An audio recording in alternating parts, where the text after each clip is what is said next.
жүрген жол дұрыс болса саған үндемес едім, сен алуға дайын болмасам мен гүлдемес едім, сен дайын болмасаң маған вообще тым бермес едім. Есімді мен үшін ең үлкен таудың биіктігі бақшада әдемі киноның ыстық кейіпкері жанымнан өтіп кететін елеске сенің сұлулығыңды осып елестеттім. жоқ жарығым тағдырым құрбанға бірігіп шығайық белеске. адамдарға қазір не десе де ұнамай, сондықтан да сезіміңді жаным қылама, мойын қолаяқ қалдырады іздесем жаңа көрмей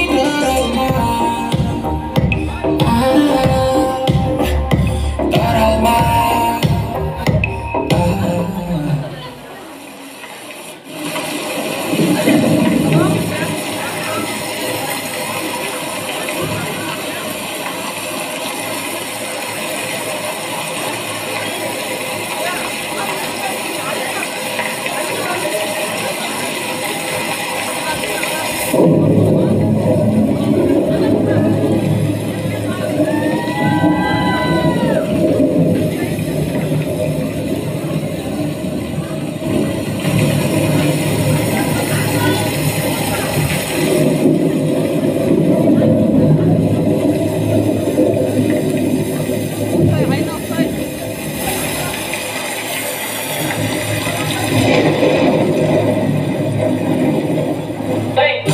армандаған кілтім менде қазір үлкен пәтердің, сол пәтердің ішіне келдім де сені тіркедім. көңіл күйін көтеріп бергейсің енді бітейін бейба әсемда мен үшін ең үлкен таудың биіктігі бақшада әдемі киноның ыстық